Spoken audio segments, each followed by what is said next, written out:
Jambo. Jambo. Swahili. What, you don't know Swahili? Where have you been? In Swahili, jambo. We had a prayer conference, and on one night we prayed for the South Sudan. And I asked all the people born in Africa to come forward. Oh, so many. Had them come up on the platform, found out where they were from after we prayed for South Sudan. You had to see them pray for one of their countries there in that continent. Beautiful, beautiful Christians, brothers and sisters over in Africa. So, and many now here. Jambo. I am reading from chapter 12 of Hebrews.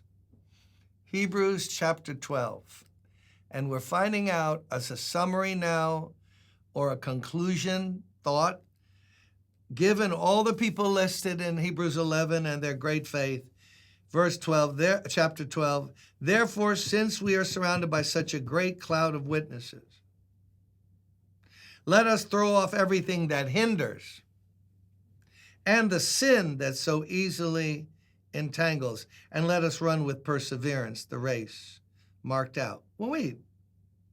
He's writing to Christians. And the sin that so easily entangles. He's warning about sin and its negative effect on the life of faith and running the race with perseverance. I don't know where all of you go to church. I have no idea, but I want to ask you a question. Do you hear many sermons to Christians that mention the S word, sin? S-I-N, sin. No, it's negative. The writer here is taking precautions, and he has mentioned sin before. Christians need to be reminded about the negative effect of sin in their lives. That just because we're Christians doesn't mean we're not capable of sinning. Oh my, who would ever deny that? Christians can sin, and you can get entangled by sin. Sin has power. As the old Southern gospel song says, sin will take you further than you want to go. Sin has power, it has momentum, and Christians have to deal with sin, the works of the flesh. The flesh, the old Jim Cymbala, who knows nothing else but self-gratification, which is sin. Not walk controlled by the Spirit, just controlled by Jim Cymbala. So, sin. What is sin? It's a violation of law, God's law. It's a serious thing because for a Christian, sinners who sin are just doing what comes naturally. Unbelievers sinning, they what do they know? Although God uses their conscience to condemn them. But when Christians get into sin, now they're practicing what Christ shed his blood for and was beat for on the cross and prior to the cross. So that is a bad combination. What do you think? I'm practicing something, won't give it up. That Jesus had to shed his blood to get forgiveness from me, but instead of just taking forgiveness and wanting to walk the opposite direction, I'm living in the thing.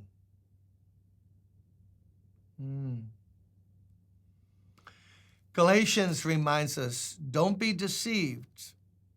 God is not mocked. What a person sows, they'll reap. Also, anyone who practices the works of the flesh will not enter the kingdom of heaven. Read it. Adultery, fornication, wrath, hate, stealing, lying, all those things. If you practice those things, you cannot go. You condone those, you don't want to repent and run to Jesus, you can't enter the kingdom of heaven. He saves sinners so they can be different. They can overcome. The overcomers are the ones that get the crown, according to Revelation, chapters 2 and 3. So we should all pray for each other and root for each other, that we overcome, not get entangled by sin. David, the psalmist, says in Psalm 32, my bones were waxing old and I was just sapped. I had no energy. Why? Because I had sinned. But he said, what a blessing it is when God forgives the sinner. The person isn't blessed who never sins, because then no one would be blessed. The blessing comes on people who confess their sin. So David said, I was running from God, denying it, justifying ourselves. And then I came to the place where I said, no, I'm going to confess my sin. I'm not going to be entangled by this thing forever. And the moment I confessed it, you forgave the iniquity. You put away my sin, put it behind your back instead of in front of your face. So the lesson for today is we got to avoid sin at all costs by the grace of God, not by making vows. So holiness, living above sin, is not a negative term. See, we don't mention sin. Why?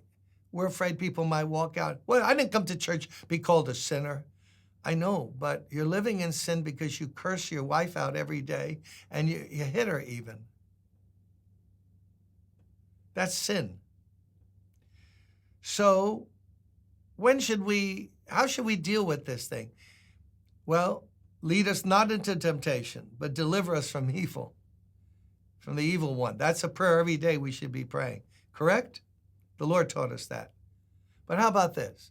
The moment there's a consciousness that you sinned in word, in entertained thought, not just the thought, that's temptation, but entertaining the thought in word or in deed.